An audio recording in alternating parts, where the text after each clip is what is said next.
Dear students, welcome back to our today's lecture. आज हम discuss करेंगे about the rotational spectra of the rigid diatomic molecules. So last two lectures में हमने discuss किया about the rotational spectroscopy, and then in the next lecture we have discussed about the movement of inertia and the classification of molecules on the basis of rotational on the basis of movement of inertia. Now in today's lecture we will be discussing about the rotational spectra of the rigid diatomic molecules, और यहाँ पे हम देखेंगे about the movement of inertia of diatomic molecule. But the diatomic molecule we will be considering it is rigid.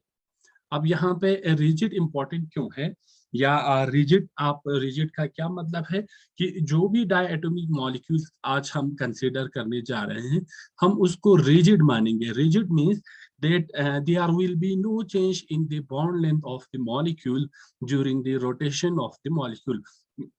क्योंकि rotational spectroscopy में हमें क्या देखना होता है कि हम मॉलिक्यूल को, ये आपका एक डायटोमिक मॉलिक्यूल है फॉर एग्जांपल, तो ये अपने प्रिंसिपल एक्सिस पे ये रोटेट होंगे, ठीक है. तो रोटेट होंगे तो क्या होंगे, ये मॉलिक्यूल जो है एक्चुअल में क्या होते हैं, मॉलिक्यूल में due to the centrifugal force molecule का बॉन्ड लेंथ चेंज होता है, और जैसे जैसे जितना आप रोटेशन को फास्ट करते जाएंगे उतना मॉलिक्यूल का बॉन्ड लेंथ और भी स्ट्रेच होते जाएंगे, ठीक है.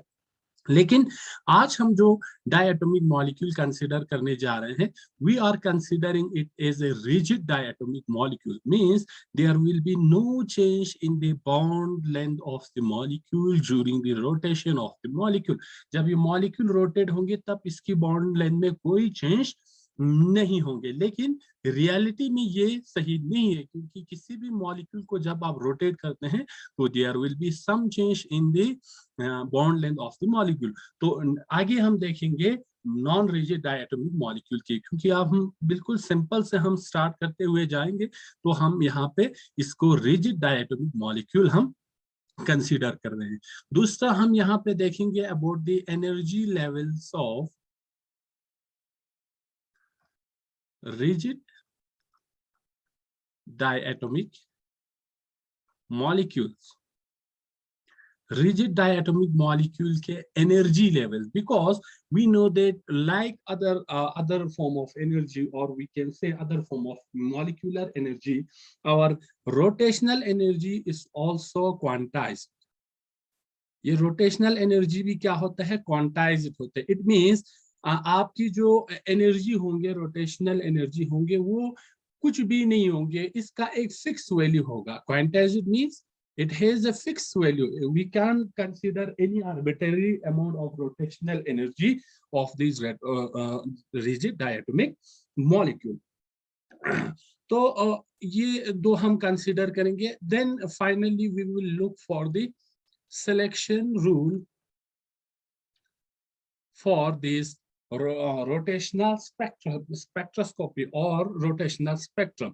तो ये तीन चीजें, इंपॉर्टेंट तीन चीजें हम about a rigid diatomic molecule के बारे में कंसीडर करेंगे, ठीक है. और ये जो एनर्जी है, जो क्वांटाइज्ड एनर्जी है, वो डिपेंड करेंगे upon the size and shape of molecule, shape of molecule. तो ये चीजें आपको ध्यान में रखना है आगे बढ़ने से पहले, कि जो एनर्जी, क्वांटाइज्ड एनर्जी होंगे, वो आपकी साइज और शेप ऑफ द मॉलिक्यूल पे डिपेंड करेंगे. नाउ चल आते हम पहले डेरिवेशंस को हम निकालने की कोशिश करेंगे. So let's consider a rigid diatomic molecule. हम एक रिजिड डायटोमिक मॉलिक्यूल को कंसीडर कर रहे हैं. This is a model for a rigid diatomic molecule having a center of mass somewhat here. इसको हम C से रिप्रेजेंट करेंगे, सेंटर ऑफ ग्रेविटी और सेंटर ऑफ मास, जहां पे क्या होगा, ये दोनों एटम बराबर होंगे. इस अगर आप इस पॉइंट पे इस मॉलिक्यूल को होल्ड करेंगे तो दोनों साइड इसका मास क्या होगा, बराबर होंगे। तो let's consider the mass of this atom is m1 and the second atom is m2, ठीक है। And the bond length of this molecule, let's consider total bond length, that is the center of the nucleus of this atom to nucleus of this atom bond distance, that is the bond length of this molecule is r naught, इसको हम r naught consider कर रहे हैं। and the distance from the center of mass to the center of mass to the nucleus or the center of these atoms, इसको हम consider करेंगे r1, and the distance from the center of mass to our second atom that's considered is r2। तो हमने ये एक rigid diatomic molecules consider किया और इसके डिफरेंट पैरामीटर्स हमने इसको इसका मास कंसीडर किया m1, इसका m2, and the total bond length of the molecule is r0, and the distance from the nucleus, that is center of m1 to center of mass, is r1, and the center of mass of this molecule to center of this second atom is r2।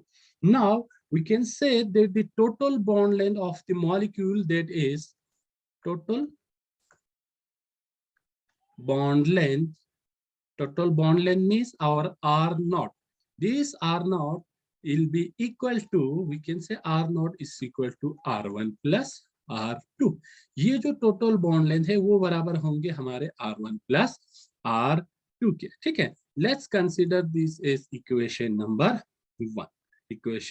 1। So our molecule will be rotate end to end, आपका molecule जो है end to end rotate होगा through this centre of mass 8 point C, और we can say the centre of gravity. Now the movement of inertia, जो कि हमने last lecture में हमने डिस्कस किया था कि आपका जो movement of inertia at this point, that is the centre of mass, will be equal to, so we can write it is the movement of inertia 8 point C, that is center of mass, is defined by the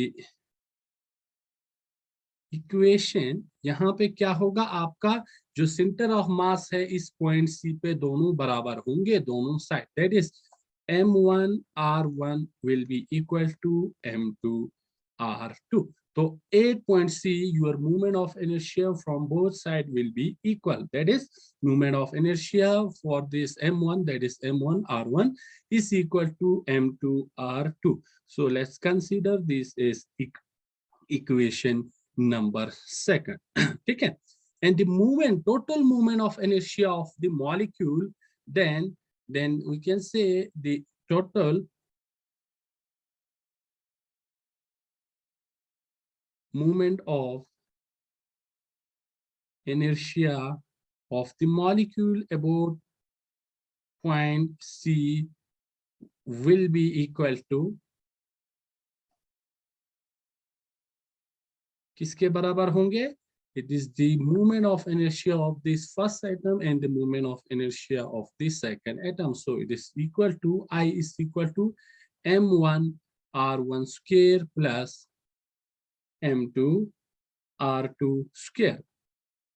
Sorry, this is the equation for the center of gravity, m1 r1 is equal to m2 r2, means कि यहाँ पे जो point C पे क्या होगा, दोनों मास बराबर होंगे, that's why this equation will be equal, m1 r1 is equal to m2 r2। and the moment of inertia, we can say, so let's correct this one, we can say, इसको हम ऐसे लिख सकते हैं, the center of gravity 8 point C is defined by this equation। now the total moment of inertia of the molecule 8 point C is equal to this one, m1 r1 square plus m2 r2। let's split this r1 and r2 like this, m1 r1 r1, R square को हम लिखेंगे R1 into R1 and M2R2 square को लिखेंगे M2R2। ठीक है, यहां तक clear है। Now this M1 and R1 and this M2 and this M2 and R2 from equation 2 we can substitute this M1 R1, we can replace this M1 R1 with M2 R2 because these two are equal. So हम ऐसे लिख सकते हैं Mi is equal to M1 R1 बराबर होंगे हमारे M2 R2 and R1 ऐसे होंगे प्लस M2 R2 की जगह हम M1 R1 और दिस R2 ऐसे ही रहेंगे। ठीक है, नाउ यहाँ पे क्या होगा, this I1 is equal to, हम इसको ऐसे लिख सकते हैं, यहाँ पे हमारे पास this two will we can take it is common, इन दोनों को हम कॉमन ले सकते हैं। सो M2 प्लस M1 ये दो कॉमन लिया तो ये दो कॉमन निकल जाएंगे R1 R2 या R2 R1 R1 R2। तो इन ये दोनों आपका क्या है, एक जैसा है, तो हम इसको कॉमन निकाल सकते हैं। So we have an equation where moment of inertia is equal to M2 plus M1 and we have this R1 and R2। ठीक है, तो यहाँ पे हमारे पास एक इक्वेशन आ गया जहाँ पे मोमेंट ऑफ इनर्शिया बराबर है M2 plus M1, that is the mass of the two atom and the distance between the two atoms from the center of gravity, ठीक है। नाउ आगे देखते हैं, आगे हम क्या कंसीडर कर सकते हैं। नाउ from इक्वेशन 2 आगे हम देखेंगे आपका equation 2 is this one where we have M1 R1 is equal to M2 R2, M1 R1 is equal to M2 R2। इस इक्वेशन को हम लिखेंगे यहाँ पे where M1 R1 is equal to M2 R2, ये हमारे पास इक्वेशन था, equation number 2। And from equation 1, equation हमारे पास 1 था, R0 is equal to R1 plus R2। So now let's take the value of R1 from this equation. R1 will be equal to R0 minus R2, ये हमने R2 को इस side ले लिया। Similarly इसी तरह अगर हमें R2 का वैल्यू चाहिए तो R2 will be equal to R0 minus R1।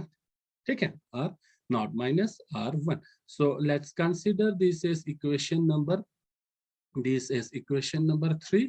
ठीक है, equation number 3 and this equation number 4, now substitute the value of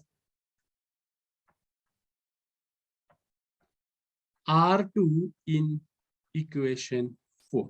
R2 को हम इक्वेशन नंबर 4 में क्या करेंगे, सब्स्टिट्यूट करेंगे। So equation 4 will become M1 R1 is equal to M2 R2 is equal to R0 minus R1। So these R2 we have substituted this R2 value in equation number 4। ठीक है, तो आगे हम अगर इसको सॉल्व करते हैं तो क्या होगा, this will be equal to M1 R1 is equal to M2 R0 minus M2 R1। ठीक है, तो ये आपका ये वाला इक्वेशन आ गया। नाउ यहाँ पे अगर हम इस इक्वेशन को अच्छे से देखें तो हमारे पास एक टर्म है जहाँ पे दोनों R1 क्या है, एक जैसा है, तो हम R1 वाले टर्म्स को एक साइड लेते हैं। So this will be equal to, किसके बराबर होगा, इसको हम इस साइड लाएंगे इक्वल टू के, this will become equal to M1 R1 plus M2 R1 is equal to M2 R0। ठीक है, यहाँ पे आपके पास R1 है, R1 दोनों हम क्या ले सकते हैं, कॉमन निकाल सकते हैं। So this will be equal to M1 plus M2, common हमने बाहर निकाला, R1 is equal to M2 R0। So from here we can take the value of R1 and this R1 will be equal to M2 are not divided by ये आगे आएंगे m1 plus m2। ठीक है, so this is equation number, for example इसको हम equation number रखते हैं, कहां तक हो गया हमारा इक्वेशन नंबर 4, इसको हम कंसीडर करेंगे इक्वेशन नंबर 5।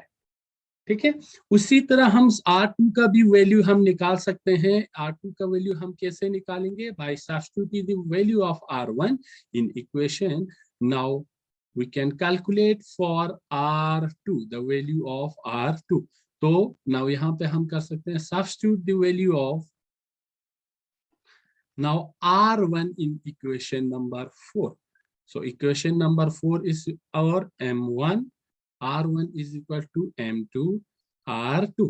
now हमें यहाँ पे R1 का वैल्यू हम सब्स्टिट्यूट करेंगे ताकि हमें R2 का वैल्यू निकाल सके। So this R1 is equal to, from this equation R1 is equal to R naught minus R2। so this equation will become M1 R naught minus R2 is equal to M2 R2। बिल्कुल जो पहले हमने repeat किया था वही हम यहाँ पे करेंगे। M1 R naught minus M1 R2 is equal to M2 R2।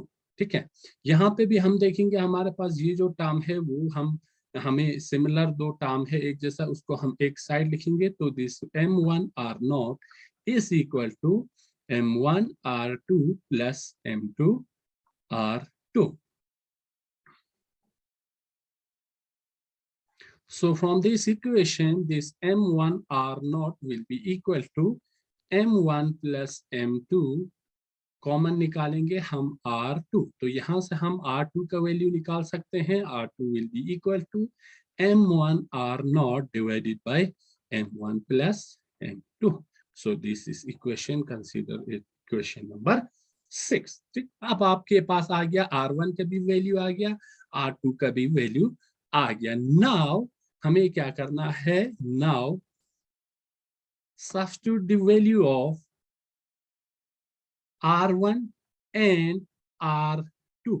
ये दो वैल्यू जो आपके पास आया है इसको हमें equation number this, that is the moment of inertia where I is equal to M1 plus M2 R1 R2, equation number 3। now substitute the value of R1 and R2 in equation number 3।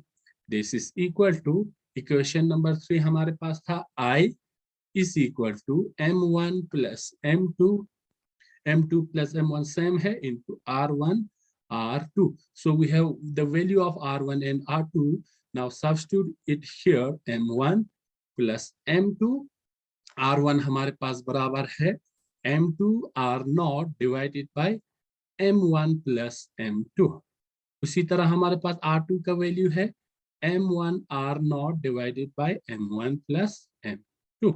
so this is our equation। now यहाँ पे अगर हम देखें तो here we have M1 plus M2 in the numerator and this is equal sign and multiplication sign, and this M1 and M2 is same, so we can cancel these two, then our this will become M2 R naught M1, we can write it is M1 M2 R naught square divided by, okay, M1 plus M2। so we have an equation this where moment of inertia is equal to M1 M2 into R naught divided by M1 plus M2। now we can also write this as M1 M2 divided by M1 plus M2 into R naught square, and we know that M1 M2 divided by M1 plus M2 is equal to reduced mass। इसको हम usually क्या कहते हैं? reduced mass कहते हैं। ठीक है, reduced mass, that is the total mass of your, reduced mass means total mass of your molecule। यहाँ पे M1 M2 M1 M2 आपके पूरे molecule का यहाँ पे आपको mass आ जाएंगे and it is represented by mu। so I is equal to, we can replace this M1 M2 divided by M1 M2 with the reduced mass, that is mu R naught square, mu R naught square। now we have an equation for the moment of inertia of the molecule, that is I is equal to mu r naught square. That is, moment of inertia of the molecule will be equal to reduced mass, that is the total mass of the molecule, into the distance between the two atoms of the molecule, that is square of the distance between the two atoms of the molecule. ये आपका molecule का total bond length है, and this is the reduced mass of your molecule. Now we have an equation for the moment of inertia of the molecule. Let's consider this is equation number 7. So हमारे पास आ गया आप एक equation कि एक rigid डायएटॉमिक molecule का अगर आपको movement of inertia निकालना है, तो the moment of inertia is equal to mu, that is the reduced mass, which is equal to m1 m2, that is the mass of first atom and the mass of second atom, divided by mass of first atom and the mass of second atom, and the distance and the square of the distance between the two atoms. अब आपको इस पे numerical दे सकते हैं, आपको एक ये question आ सकते हैं कि we have a diatomic molecule having mass of first atom is this much and second is this much, and the distance between the two atoms is this much. Calculate the moment of inertia. So directly आप दोनों का मास multiply करेंगे, divided by दोनों का मास सम करेंगे, और इसकी जो बॉन्ड डिस्टेंस है उसका स्क्वायर करेंगे, आपको उस मॉलिक्यूल का मूवमेंट ऑफ इनर्शिया आ जाएगा. ठीक है. So this is the equation of movement of inertia.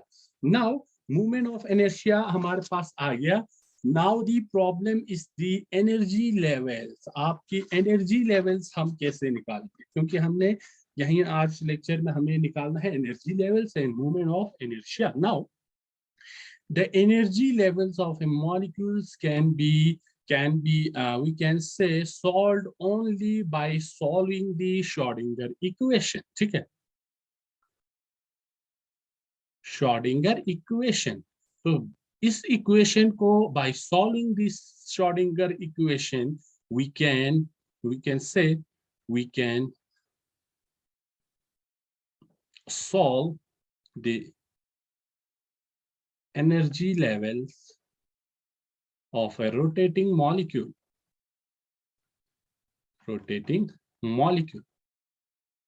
और हम क्वांटम में ये सब हम निकालते हैं एनर्जी लेवल्स को सॉल्व करके. नाउ हम ये सॉल्यूशन वाले प्रोसेस में हम नहीं जाएंगे, हम डायरेक्ट आपकी जो श्रोडिंगर इक्वेशन को सॉल्व करके जो एनर्जी के लिए इक्वेशन आता है फॉर ए रोटेटिंग मॉलिक्यूल, उसको हम लिखेंगे. इसको आपको याद रखना पड़ेगा, क्योंकि श्रोडिंगर इक्वेशन को सॉल्व करेंगे तो आप इसमें निकल जाएंगे. नाउ आपके पास जो सॉल्व्ड इक्वेशन है, that is the equation for the energy.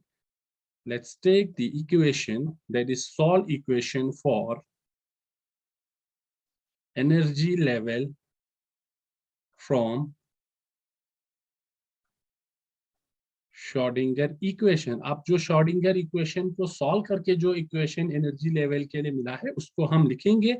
इसको आपको याद रखना होगा. That is EJ, that is the energy of the rotational, J is rotational quantum number, is equal to h square upon 8 pi square I J into J plus 1, and the unit of G is joules. ये equation आपको Schrodinger equation को solve करने के बाद मिलता है कि energy level of a rotating diatomic molecule is equal to h square. Now what is this h? H is simply your Planck's constant. h क्या है? Planck constant है.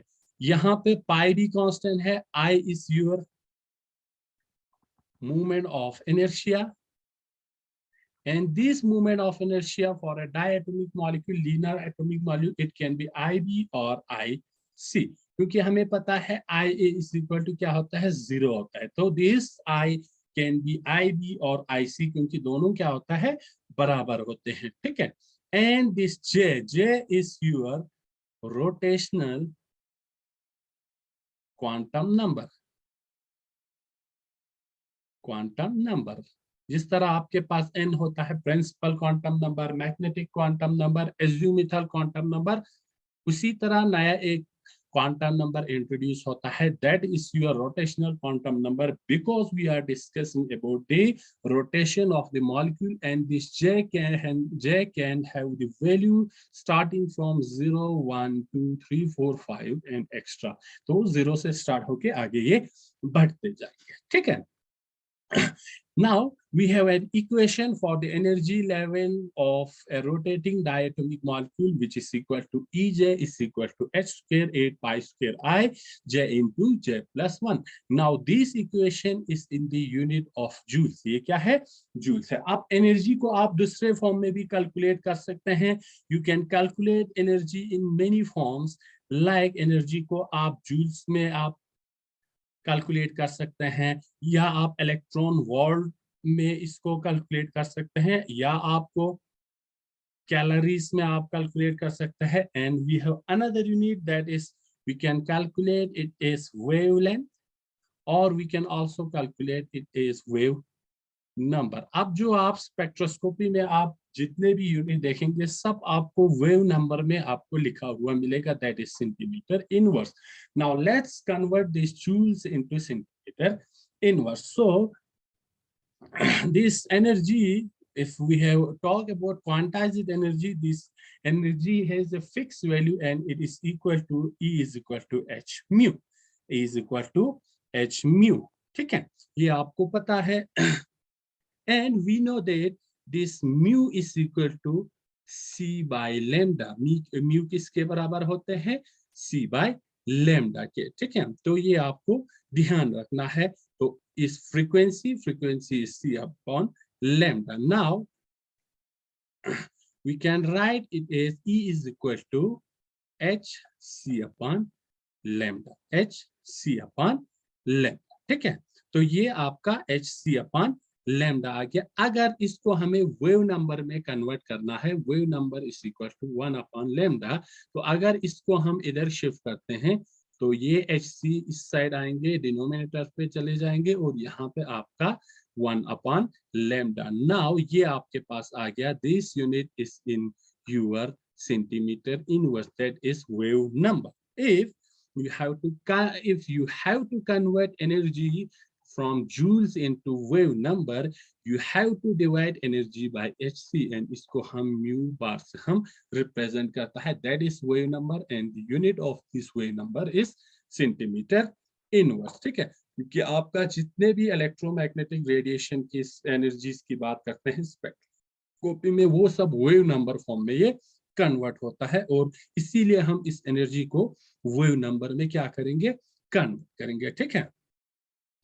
तो अगर आपको जो एनर्जी वो हमें इक्वेशन में जो इक्वेशन मिला था, ये E J is equal to H square 8 pi square IC J into J plus 1, अगर इसको हमें कन्वर्ट करना है जूल्स में, तो क्या करना होगा? इसको हमें HC से डिवाइड करना होगा। नाउ इसको हम एप्सिलॉन J कहेंगे in terms of this wave number, this EJ is equal to, हमें क्या करना होगा? कैपिटल EJ को HC से डिवाइड करना होगा, and this capital EJ is equal to हमें पता है H square 8 pi square I, ठीक है।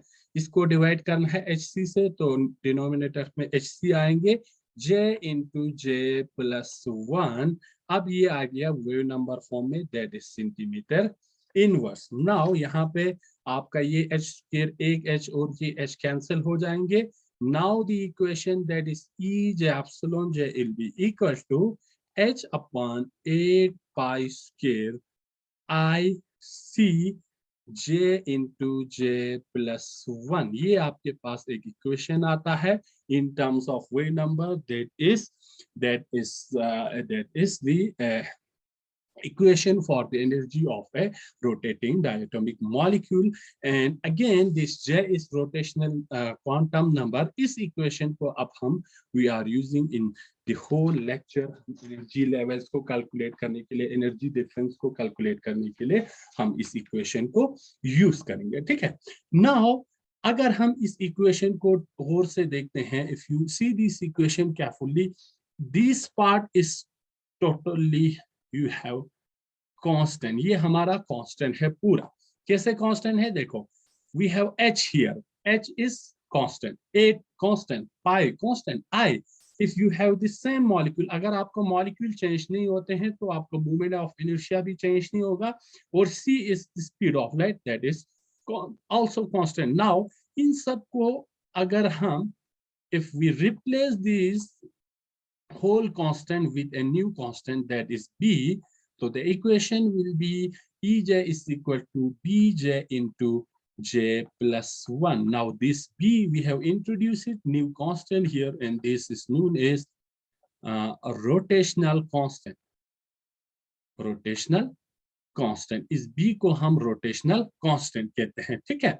And this b is equal to, अगर आपको कहीं rotational constant निकालने के लिए कहें तो this b is equal to h upon 8 pi square ic, which is this is constant, 8 is constant, pi is constant, c is constant. Only the thing you have to calculate is I, and we know the I is equal to mu r naught square. तो इससे आप I calculate करके molecule की rotational constant, that is the value of B, you can calculate easily. So we have an equation in which the rotational energy level is equal to Bj into j plus 1, that is centimeter inverse. Now हमारे पास equation आ गया, जो rotational energy level है वो बराबर है Bj into j plus 1, where j is your rotational constant. और यहाँ पे एक चीज आपको ध्यान देना है कि B is equal to h upon 8 pi square ic. तो your B, from this equation, your B is inversely proportional to moment of inertia. ठीक है, ये इक्वेशन आप याद रखेंगे. B और I क्या है, इनवर्सली रिलेटेड है.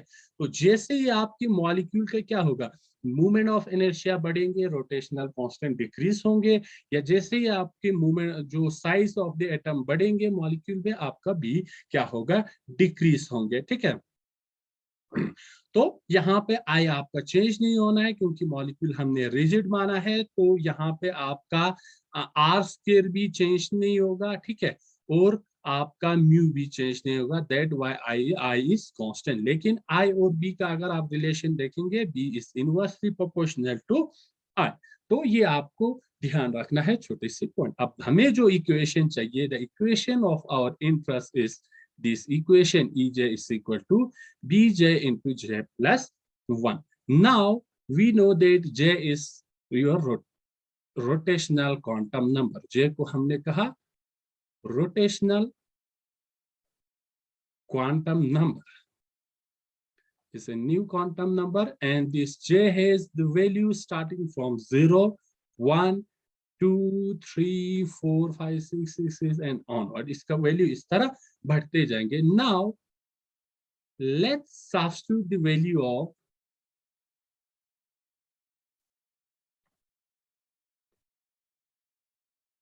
j in the above equation.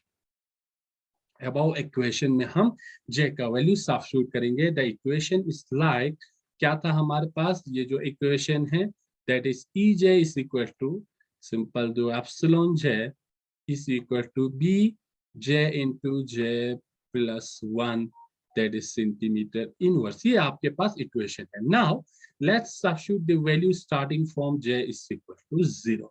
जब j आपका 0 होगा तो your energy, that is Ej will be, ये 0 whole 0 multiply हो जाएंगे, सब 0 हो जाएंगे. It means no rotation at all. आपका मॉलिक्यूल बिल्कुल भी रोटेट नहीं हो रहे हैं क्योंकि उसका टोटल एनर्जी क्या है, 0 है. It means the angular, that is your momentum quantum number is also, या angular rotation is also 0. Now if we substitute, then j is equal to 1, your Ej will be, the j अगर 1 रखेंगे तो 1 plus 1 2, 2 into 1 2b, then your Ej will be equal to 2b. Now this is the lowest possible energy of a rotating molecule, क्योंकि 0 को तो हम बिल्कुल energy consider करेंगे ही नहीं करेंगे. Then if we substitute j is equal to 2, क्या होगा, j 2 रखेंगे तो 2 plus 1 3, तो यहाँ 2 है, 3 2 6, then your Ej will be equal to 6b. and all these in centimeter inverse. Similarly, J is equal to 3. EJ किसके बराबर होगा? 3 plus 1 4, 4 3 12, then 12B. That is centimeter inverse. J is equal to 4. EJ किसके बराबर होंगे? 4 plus 1 5, 5 into 4, then 20B. That is centimeter inverse. तो उसी तरह बढ़ते जाएंगे. अगर आप J की वैल्यू को 5 रखेंगे तो 5 plus 1 6, 6 5, that is 30, 30B centimeter inverse. Then J is equal to 6, 6 plus 1 7, 7 into 6, that is your 42B centimeter inverse, and this will increase like this, so on. और ऐसे आपका ये क्या हो रहा है? इंक्रीज होते जा रहे हैं, इंक्रीज होते जा रहे हैं. ठीक है, तो हम क्या यहाँ पे अगर आप देखेंगे तो क्या हो रहा है, यहां से हम डिफरेंस देखेंगे आप. Now the difference between EJ0 and E1 is 2B. ठीक है, likewise J1 to J2 is also 4B. then there between J2 to J3 is 6B, and then this from J3 to J4 is 8B, and then J4 to J5 is 10B, and then J5 to J6 is your 12B. So we can clearly see it that the increase in this B value is 2 unit. Every from here to here there is a 2 unit in the increase, and from here to 4 to 6, 6 to 8, 8 to 10, 10 to 12. So we can say the energy difference increasing, energy difference is increasing by 2 unit. So आपका energy difference जो है J की value बढ़ने से बढ़ रहा है, और हर एक लेवल के बाद 2-2 यूनिट क्या हो रहा है? इंक्रीज हो रहे हैं, इंक्रीज हो रहे हैं. तो अगर हम एनर्जी लेवल्स को अगर हम ड्रॉ करते हैं तो सबसे जो हमारे पास सबसे नीचे जो एनर्जी लेवल आएंगे वो होगा हमारा J is equal to 0. अगर आप एनर्जी लेवल यहाँ पे ड्रॉ करेंगे तो आपको एक ऐसा एनर्जी लेवल आपको देखने को मिलेंगे. सबसे जो नीचे होगा, this is your J is equal to 0. The energy value will also be 0 centimeter inverse. Then we have slightly increase in the energy where J is equal to 1, and your energy value will be equal to 2B, and then your J is equal to 2, J is equal to 2, the energy level will be 6B. And next is we have J3. When J is equal to 3, the energy value is we have 12B. And then J is equal to 4, the energy value is your 20B, and so on. So clearly we can see that as the value of J increases, the energy gap between the energy level is also increases. ठीक है, also increases. So आगे जाके क्या होगा, आपका molecule का energy और भी बढ़ जाएंगे, और भी बढ़ जाएंगे, और एक पॉइंट ऐसा होगा जहां से आपका मॉलिक्यूल फिर क्या होगा, डिस्टर्ब होना स्टार्ट होंगे. तो वो आपकी पूरा जब आपका मॉलिक्यूल इनफाइनाइट पे पहुंच जाएंगे, या उसमें जो फोर्स है वो इतना सेंट्रीफ्यूगल फोर्स इतना स्ट्रांग हो जाएंगे कि आपका मॉलिक्यूल के बीच में जो बॉन्ड है वो पूरा टूट जाएंगे, वो पूरा टूट जाएंगे. ठीक है, तो ये था आपका all about the energy levels of your rotating diatomic molecule. Now, if we have to consider the difference between the energy levels, अब आपको अगर ये देखना होगा कि दो एनर्जी लेवल्स के बीच में डिफरेंस कितना है, तो आप कैसे निकालेंगे. ठीक है, now let's consider the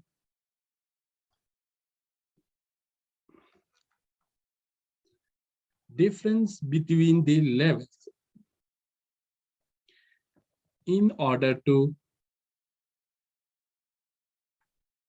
discuss the spectrum. अब आपके पास स्पेक्ट्रम है, उसको डिस्कस करना है, तो आपको एनर्जी लेवल्स के डिफरेंस को कंसीडर करना होगा।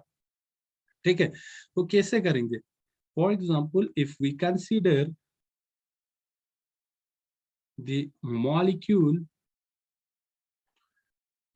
to be in J is equal to 0 state, means your सबसे जो loss energy state में होंगे, it means no rotation occurs, आपका कोई रोटेशन नहीं होंगे। ठीक है, now if now we can say we can let sorry we can let incident radiations, that is your electromagnetic radiations, so that it can be absorbed to raise it to J is equal to 1 state. अब क्या होगा? अब आपका molecule पहले J0 state में है, जहां पे कोई रोटेशन नहीं है, तो आपको उस मॉलिक्यूल को क्या करना होगा? इलेक्ट्रोमैग्नेटिक रेडिएशन सप्लाई करना होगा। और जैसे ही वो इलेक्ट्रोमैग्नेटिक रेडिएशन मॉलिक्यूल एब्जॉर्ब करेंगे, उसके पास इतना एनर्जी होगा कि वो J is equal to 1 state, that is पहले आपका ग्राउंड स्टेट में था, यहां से अब आपका मॉलिक्यूल एक्साइट होके J is equal to 1 state में चला गया है। Now if we have to consider the energy difference, फिर इन दोनों के बीच में कितना एनर्जी डिफरेंस है, वो अगर आपको कैलकुलेट करने होंगे, तो वो कैसे कैलकुलेट करेंगे और कितने वैल्यूज उसका होगा? तो it can be calculated as, for example, mu J bar is equal to E J is equal to 1 minus E J is equal to 0। ठीक है, इन दोनों के डिफरेंस को आपको निकालना होगा। That will be equal to J is equal to 1 अगर आपके पास है, that is equal to B J into J plus 1, इसके बराबर होता है। ठीक है, माइनस 0 स्टेट में क्या होगा? ये भी B J into J plus 1 आप लिख सकते हैं। अब यहाँ पे हम 1 का वैल्यू अगर सब्स्टिट्यूट करते हैं, तो 1 plus 1 2 2 into 1 2, this will be equal to 2b, that is J is equal to 1, और ये आपका 0 होगा, तो this will be equal to 2b। तो आपका ये दो वैल्यूज है। देन एंड एब्जॉर्प्शन, आपके पास अगर एब्जॉर्प्शन स्पेक्ट्रम है, तो आपके एब्जॉर्प्शन स्पेक्ट्रम में जो आपका 2b है, ठीक है, ये हमारा एब्जॉर्प्शन स्पेक्ट्रम है, तो यहाँ पे 2b की जगह पे एक लाइन इस तरह अपीयर होंगे, that is the difference between the, that is the which corresponds to the energy difference between the J is equal to 0 to J is equal to 1। तो यहाँ पे J is equal to 0 to J is equal to 1 जब होंगे, तो आपकी 2bb पे एक absorption value आ जाएंगे। Now if we have to raise the molecule from J is equal to 1 to J is equal to 2, तो आपको एनर्जी उतना ज्यादा एब्जॉर्ब सप्लाई करना पड़ेगा, तो उतना एनर्जी एब्जॉर्ब होंगे। तो ये डिफरेंस कैसे निकालेंगे? Mu bar J dash is equal to किसके बराबर होंगे? तो इसको हम ऐसे लिख सकते हैं, mu bar J is equal to J is equal to 1 to mu bar J is equal to 2. The energy difference will be EJ 2 minus EJ 1।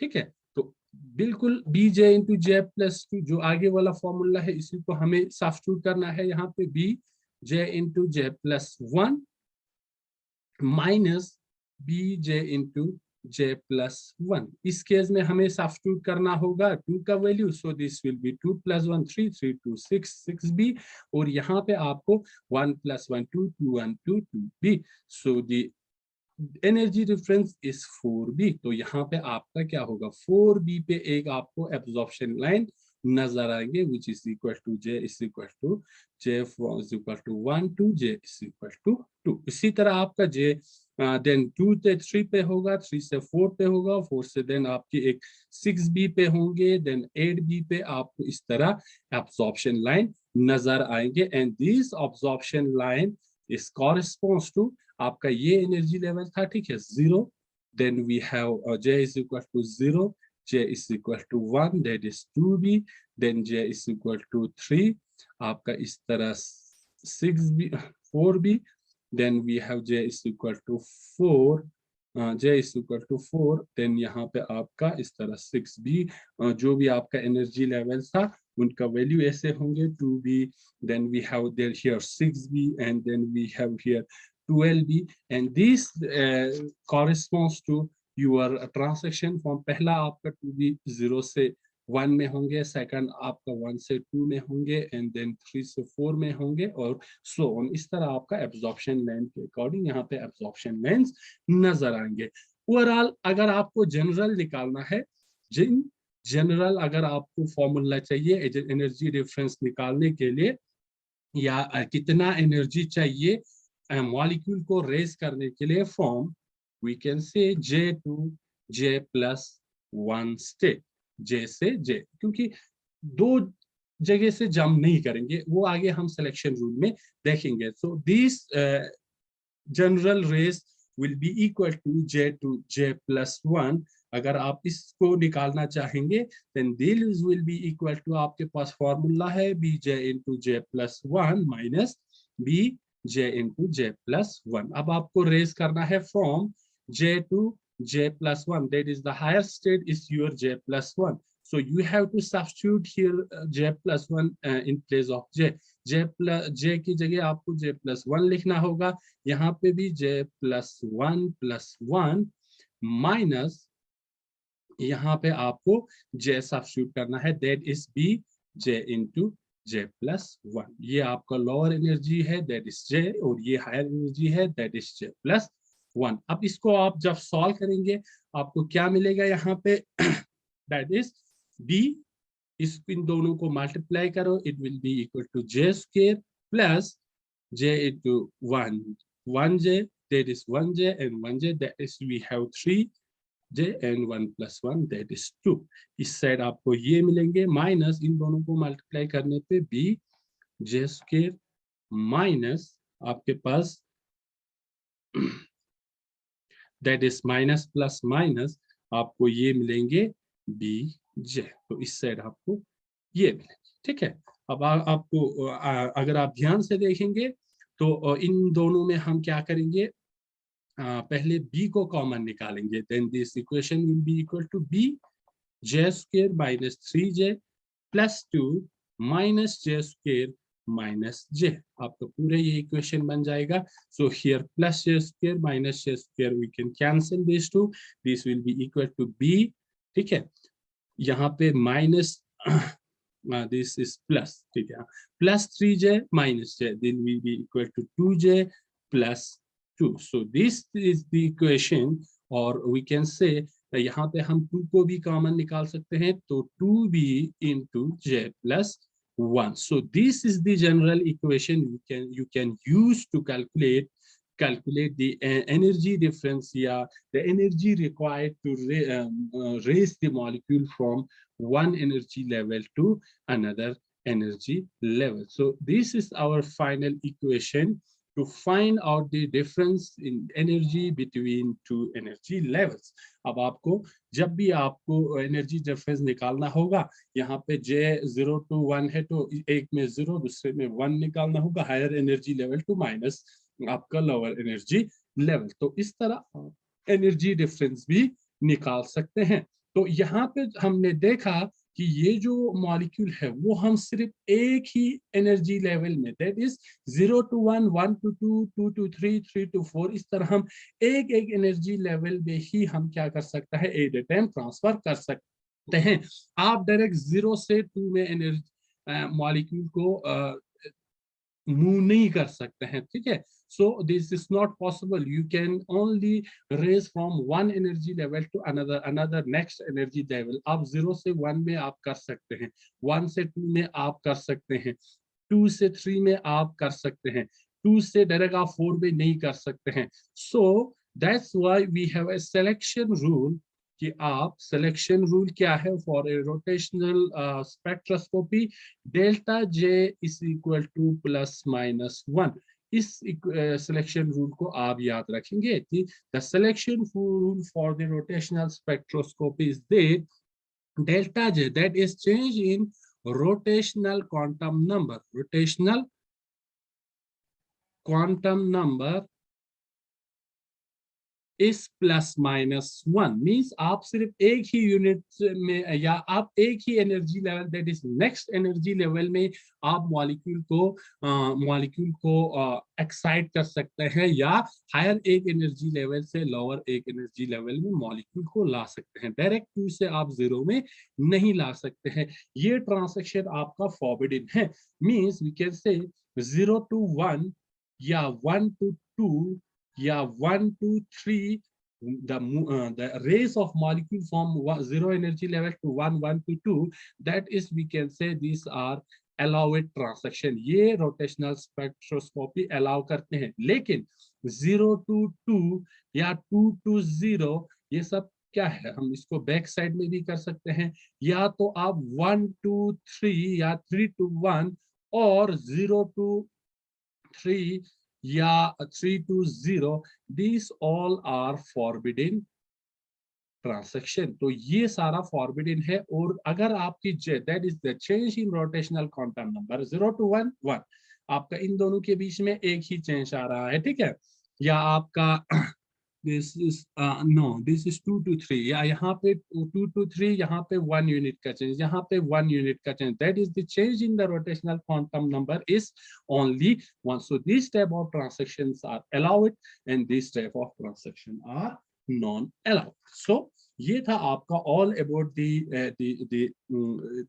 We can say about the rotational spectrum of a rigid diatomic molecule. यहाँ पे जो भी हमने जो भी लिखा, जो भी कहा, वो सब हमारे वो केस है जहाँ पे आपका मॉलिक्यूल रिजिड है, that is there is no change take place in the bond length of the molecule during the rotation of the molecule। so हम पहले जो हम सिंपल जो फॉर्म था वो हम रिजिड डायटोमिक कंसीडर करते हैं, क्योंकि अगर हम नॉन रिजिड कंसीडर करेंगे तो आपकी ये जो इक्वेशन है इनमें डिस्टॉर्शन प्रोड्यूस होंगे, क्योंकि आपकी bond length, that is bond length change होंगे तो आपका I value, that is I is your movement of inertia, वो चेंज होंगे। So this is all about a rigid diatomic molecule, ठीक है।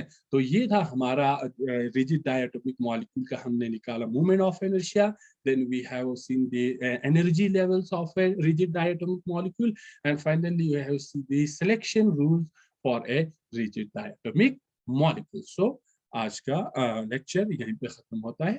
Thank you.